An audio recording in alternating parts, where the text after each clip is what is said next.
लेकिन बहुत से लोग हमारे देश का नाम अलग अलग बोलते हैं, जो गलत है। बात समझ में आ गई? अब हम कहेंगे नागरिकता की बात। नागरिकता आता है 5वें नंबर पे। भाग 2 में नागरिकता है और अनुच्छेद 5 ये कहता है कि जो भी भारत में जन्मा है, जिसने भारत में जन्म लिया है, वो भारत का नागरिक होगा। क्या होगा? अब यहाँ कितने लोग बैठे हैं भारत के नागरिक हैं? सभी भारत के नागरिक हैं। जोरदार ताली बजाओ। धन्यवाद। क्या प्रमाण है कि आप भारत के नागरिक हैं? कोई है आपके पास? क्या प्रमाण है, सब बताइए। है जी? कौन सा डॉक्यूमेंट है जिससे हम सिद्ध करेंगे कि हम भारत के नागरिक हैं? मूल निवास होगा। आधार कार्ड नहीं है। आधार कार्ड नहीं है। कोई भी बनवा सकता है। विदेश का आके भी हमारे यहाँ रहने लग जाए, आधार कार्ड बनवा लेगा। इसमें निवास करते हैं। है जी? भारत में निवास करते हैं। जन्म प्रमाण पत्र, देखो उन्होंने बहुत अच्छा बताया। और जन्म प्रमाण पत्र हमारे यहाँ आप देना शुरू किया है, जबकि संपत्ति सूची के 30वें नंबर पर लिखा है कि जन्म और मृत्यु का पंजीकरण कराया जाए और वहां से प्रमाण पत्र जारी होगा। तो मेरी उम्र के जितने लोग हैं ना, किसी के पास जन्म प्रमाण पत्र नहीं है क्या? है क्या? नहीं है मेरे पास, क्योंकि उस समय बनाया ही नहीं जाता था। ये अभी 15-20 साल से स्टार्ट की है। और इसी नागरिकता के उस बच्चों के हम लोग संविधान नहीं है हमारे घरों में। कितने लोगों के घरों में संविधान है? कितने लोगों के घरों में भारत का संविधान है? चलो सब लोग इनके लिए जोरदार ताली बजाओ। अब देखो, सांग में ताली तो बजवा ली, लेकिन पढ़ते कितने लोग हैं? पढ़ते कितने लोग हैं? पढ़ते भी हैं। देखो मैं पूछ लूंगा, ध्यान रखना। अब देखिए, किसी के हाथ में 1-2 पीछे से हाथ उठ रहे हैं, और अभी पूछने में बात आएगी तो वो भी नीचे हो जाएंगे। ठीक है ना साथियों? देखो, मुझे अगर आप सुनोगे, आपस में तो आप बात करते रहेंगे, लेकिन मुझे सुनोगे तो आपको जानकारी होगी। मेरी आवाज आ रही है पीछे? आवाज आ रही है? बहुत बढ़िया। साथियों, नागरिकता की मैंने बात की और 15-20 साल से इसका आपको प्रमाण पत्र मिलना शुरू हुआ है, जो संपत्ति सूची के 30वें नंबर है। भारत सरकार भी और राज्य की सरकार भी आपको जन्म और मृत्यु का प्रमाण पत्र देगी। बात समझ में आ रही है? अनुच्छेद 6 और 7, देखो मैं नंबर बोल रहा हूं। अनुच्छेद 5 में जो भारत में जन्मा है वो भारत का नागरिक होगा। और 6, 7, 8 जो लोग हमारे यहाँ विदेश से आए हैं वो भी हमारे यहाँ नागरिकता ले सकते हैं।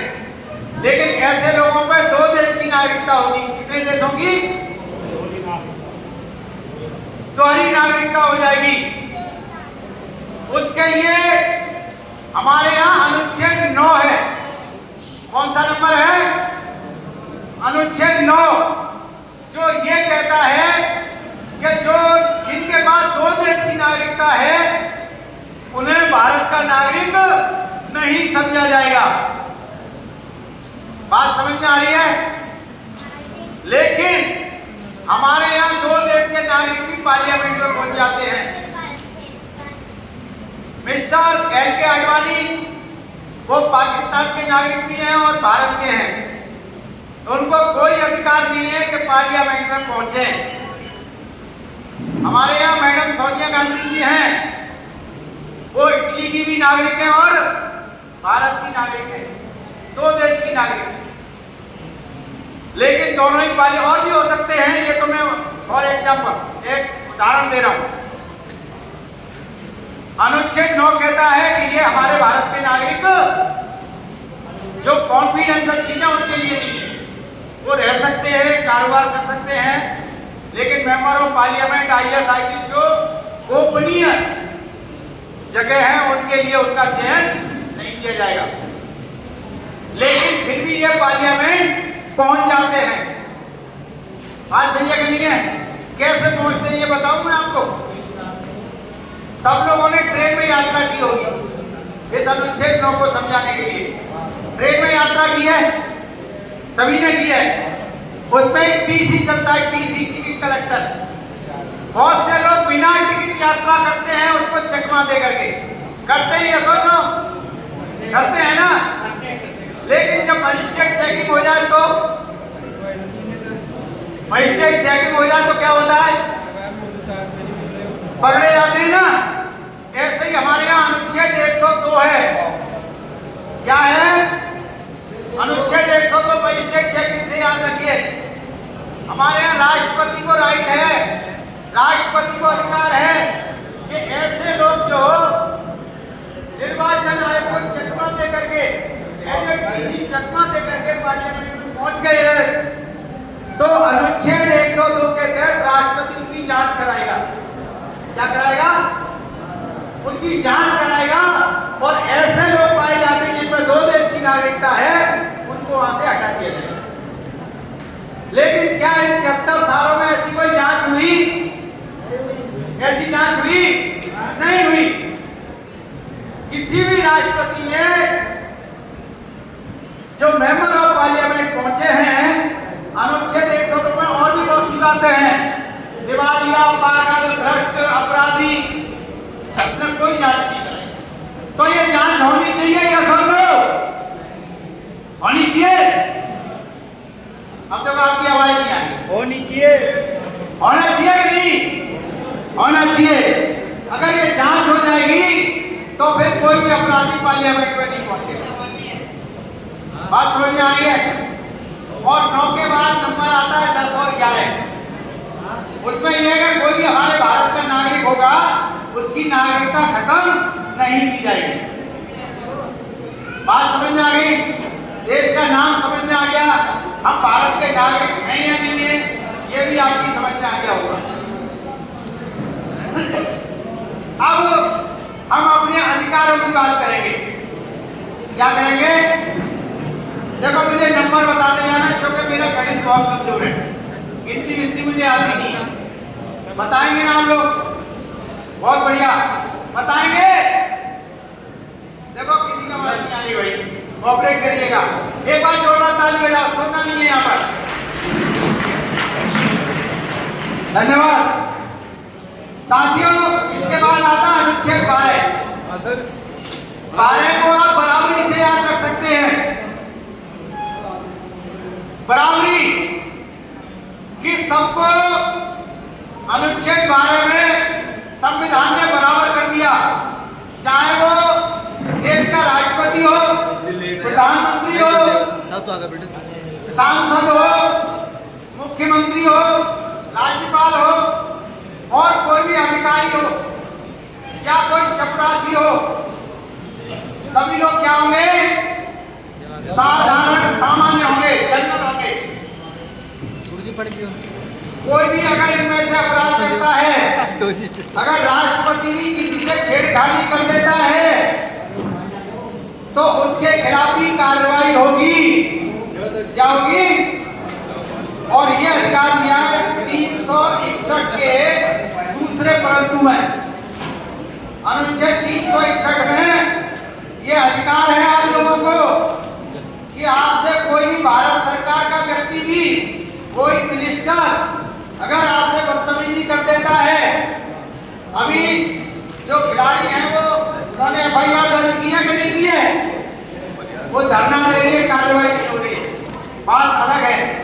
लेकिन आपको कार्रवाई करने का अधिकार है, क्योंकि हमारे यहाँ सभी लोग क्या हैं? साधारण सामान्य, सभी बराबर है। ये कौन सा अनुच्छेद अधिकार देता है? अभी कौन सा नंबर बताया मैंने? 12।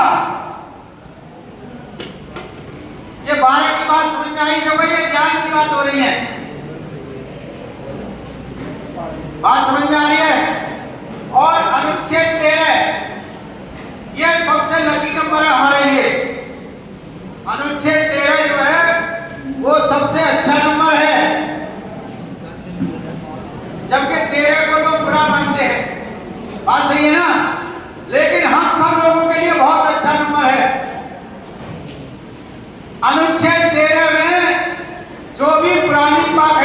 प्रथाएं थी भारत में, उनकी 13वीं कर दी। क्या कर दी?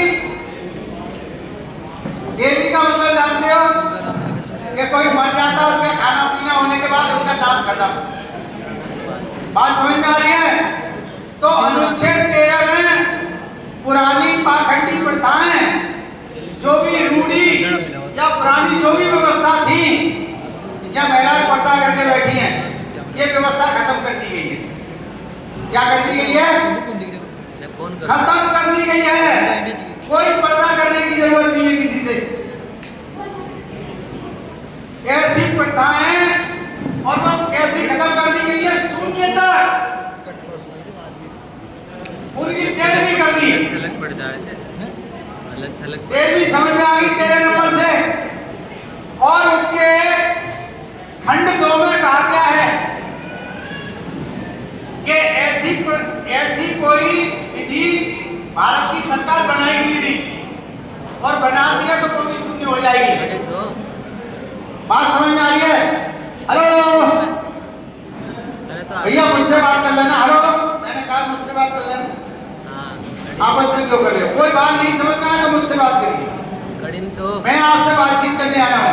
अनुच्छेद 13 में ये कहा गया है कि पुरानी पाखंडी प्रथाएं हैं, उनकी 13वीं कर दी गई है। अब हमें उनको नहीं करना चाहिए जो हमारी सास करती आई है। अब हमें उस काम को नहीं करना है, हमें संविधान के अकॉर्डिंग काम करना है। क्या करना है? क्योंकि इसी ने हमको ये कुर्सी पर बैठने का अधिकार दिया है, और इसमें लिख दिया गया है कि इसमें कभी संशोधन नहीं होगा। इसके खंड 4 में लिख दिया गया है कि इस अनुच्छेद 13 में कभी बदलाव नहीं होगा। बात समझ में आ रही है? कबीर को आप लोग जानते नहीं है, क्योंकि जानने वाले बहुत कम है। सदगुरु कबीर एक ऐसे महान पुरुष हो गए क्योंकि संसार में उन्होंने सत्य का मार्ग दिखाया, और सत्य का मार्ग दिखा के उनका वैसे तो जो जन्म है, उस जन्म के बारे में तो कई किंवदंतियां हैं कि वो कैसे जन्मे थे, कुल में हुआ, लेकिन ये तो मिथ्या बातें हैं। लेकिन वो एक किसी मानव के ही जन्म, किसी महिला के माता के जन्म लिया हुआ है, वैसे तो फूल में प्रकट होना ऐसी बातें नहीं है। रही बात, आप लोग ये जाने कि सदगुरु कबीर के बारे में कई बातें कही है, लेकिन उनका जो सिद्धांत था, विचार था, वो क्या था? आज इस उनके विचारों को आप हम सबको जानना चाहिए। सदगुरु कबीर का जो सिद्धांत है वो अंधकार को, अज्ञानता को, अंधविश्वास को मिटाने का सिद्धांत है। उनके सिद्धांत जो है, आप ये जानें कि हमारे सदगुरु कबीर साहब जो हुए, प्रथम तो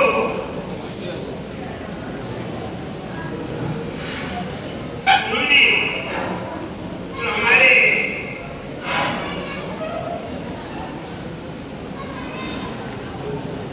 भगवान बुद्ध से उनका विशेष लगाव था। उन्होंने कभी कहते हैं कि उन्होंने रामानंद जी को गुरु बनाया, ये बात नहीं। रामानंद जी को उन्होंने गुरु नहीं माना, क्योंकि रामानंद जी जो थे वे तो आडबरी थे, यानी मनुवादी थे। तो मनुवादी के मनुवादी थे, लेकिन हमारे सदगुरु जो कबीर साहब थे वो तो भगवान बुद्ध से प्रेरित थे, उनसे उसी सिद्धांत पर चलने वाले थे। इसलिए सदगुरु कबीर का जो सिद्धांत है उसको आप जानेंगे तो बाबा साहब का जो सिद्धांत है, बाबा साहब जो संविधान लिखा है, उस संविधान के अनुकूल ही है, उससे अलग नहीं है। लेकिन सदगुरु कबीर जो है प्रकृति को विशेष मान्यता दिया है। प्रकृति में क्या है कि आप प्रकृति को जानेंगे तो आपको महसूस होगा कि प्रकृति ही सब कुछ है। आज पृथ्वी है, पृथ्वी हमको सबको देती है। कबीर का सिद्धांत था कि हम सब मानव हैं, हम सबके परोपकारी बने, सबके हितैषी बने। पृथ्वी सबका पालन करती है, जल है, जल सबका पालन करता है, यानी जल जीवन दान देता है। इसी प्रकार से आप हमारे जो वायु है वो भी हमको प्राण दान दे रहा है। जितने भी वस्तु पदार्थ हैं वो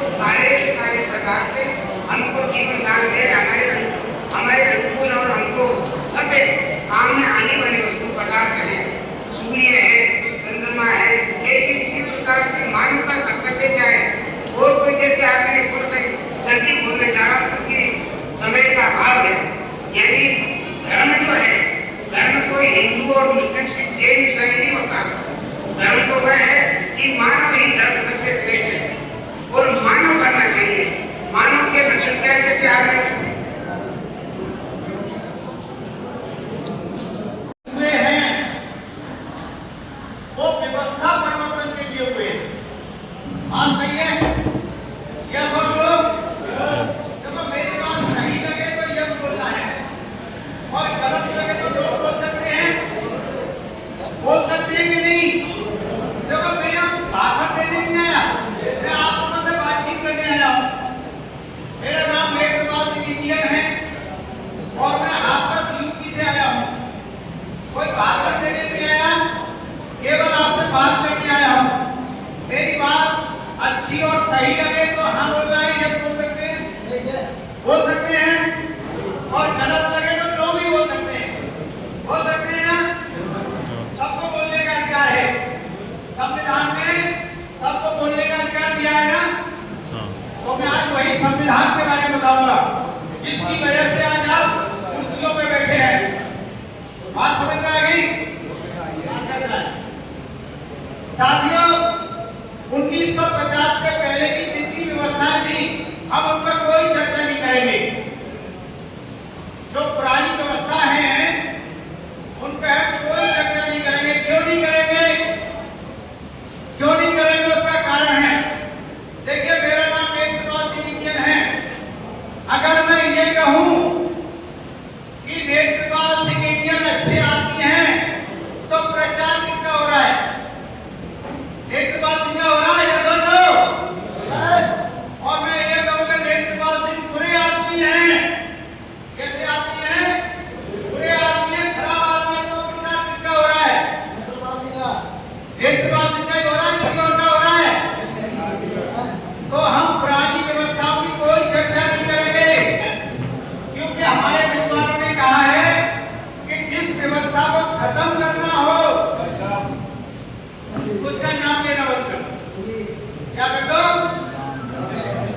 जिसको खत्म करना हो उसका चर्चा बंद कर दो। मेरी बात समझ में आ रही है? सुन लो, यस और नो? यस। देखो सभी बोलेंगे तो मुझे आप बताने बहुत अच्छा लगेगा क्योंकि मैं प्रैक्टिकल बता रहा हूँ। मेरी दादी थी और जब मुझे कहानी सुनाती थी तो वो बोलती थी कि बेटा जब तक हुंकरा देगा, खाना मिलेगा तो मैं सुनाऊंगी और अगर तू खाना नहीं करेगा तो मैं सो गया, मैं अपनी कहानी बंद कर दूंगी। सबको बोलना है, बोलना सबको आता है, बोलना है। तो जिसको नहीं बोलना है वो गर्दन हिला सकते हैं। मेरे 2.5 सेकंड की हिलाने से अच्छा है कि हम खाना बोले करके बोलना सीखें। बोलने का हमको अधिकार दिया। साथियों, कार्यक्रम चूंकि हमारा राष्ट्रीय कार्यक्रम है, संविधान की बात करें, देश में भारत का संविधान लागू है। सबसे पहले हमारा कार्यक्रम शुरू होगा और हम लोग राष्ट्रगान करेंगे। क्या करेंगे? राष्ट्रगान करेंगे। तो सभी साथी चारों मंच पर हैं या सामने हैं, सभी अपनी जगह खड़े हो जाएं क्योंकि समय पे पहुंचना है। आप 6 घंटे 7 घंटे तक में हिलने नहीं दूंगा, ठीक है ना? अगर मैंने बोलना स्टार्ट किया संविधान पर तो आप खाना पानी सब मिल जाएगा, ठीक है ना? साथियों खड़े हो जाओ, सावधान पोजीशन में खड़े हो जाएं और सभी लोग खड़े हो जाएं क्योंकि भारत के संविधान की बात है। राष्ट्रीय गान हमारा राष्ट्रीय कार्यक्रम है। सभी खड़े हो जाएं, हम सब भारत के नागरिक हैं। सभी खड़े हो जाएं, सभी को खड़ा होना है। इस समय भारत में भारत का संविधान लागू है। शुरू करते हैं।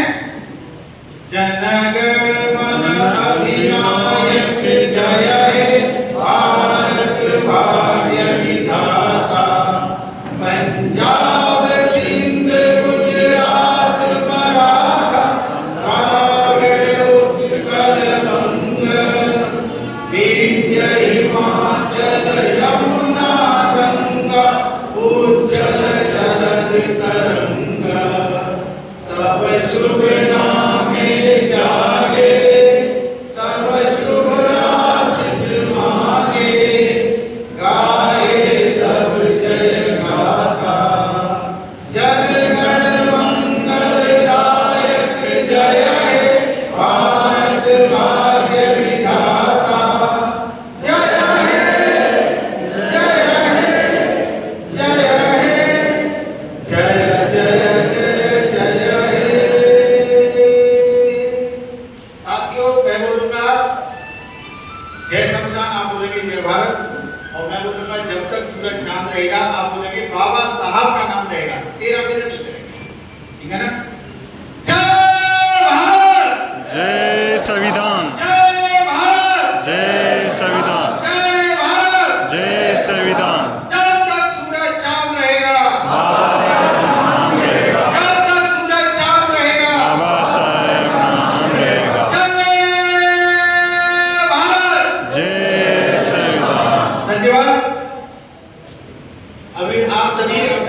सिंहासन ले लें। आप भी साथियों,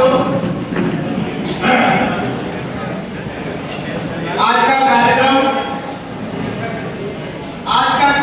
व्यवस्था परिवर्तन का है।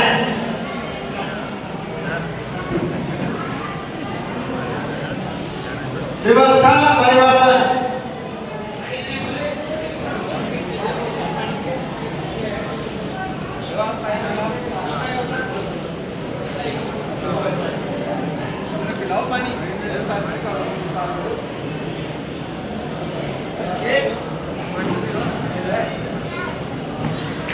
व्यवस्था परिवर्तन, हमारे देश में व्यवस्था परिवर्तन कब से हुआ है?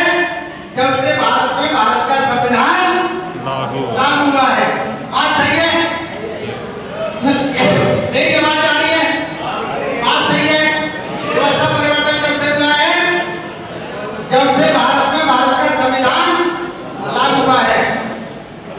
साथियों, ये माइक वाला आवाज गूंज रही है, थोड़ा सा इसको साफ करें। साथियों, हम संविधान का कैडर स्टार्ट करें उससे पहले बहुत सारे धर्मों के लोग अपनी अपनी प्रेयर करते हैं। ऐसे ही बाबा साहब के मुख्य 5 विचार हैं। क्या है? बाबा साहब के मुख्य 5 विचार। त्यागी रामोद जी, आप उधर माइक पे आ जाइए, मैं बोलता हूँ, आप उनको रिपीट कर देना, ठीक है ना? बाबा साहब के बहुत से विचार हैं। भैया आवाज का साउंड ठीक करिए जरा, ये साउंड को थोड़ा साफ कीजिए, इसका ईगो साउंड बंद करिए बिल्कुल। बाबा साहब को नमन करता हूं और बाबा साहब के गुरुजी कबीर साहब को नमन करता हूं। मंच पर विराजमान आदरणीय विद्वान भक्त गोपाल जी, प्रबंधन संत और सम्मानीय मंच, सामने महाराज में बैठे हुए सभी दीन से और महिलाओं को मैं क्रांतिकारी से नहीं करता हूँ, नमो बुलाए करता हूँ। साथियों, आज का दिन आषाढ़ की पूर्णिमा है, उसके लिए मैं बहुत मंगलकामनाएं देता हूँ। आज के दिन एक ही क्षेत्र में 2 रुपए ऐसी घटी है जिनके लिए हमारे पुत्र हैं।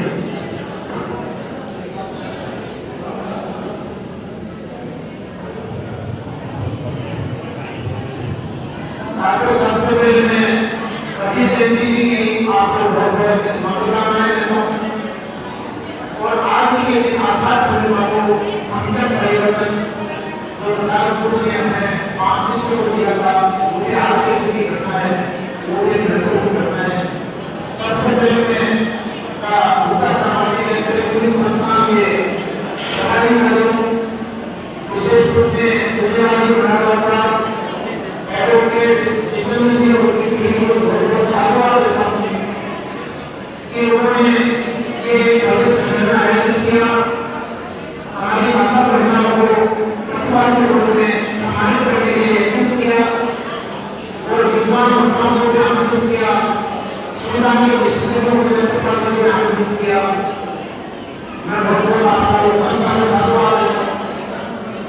साथ में मेरी बात को जो बात में रखूंगा तो दोनों करना है, मेरी कबीर जयंती और खुद का पंचम परिवर्तन, उसके ऊपर मेरी बात केंद्रित रहेगी।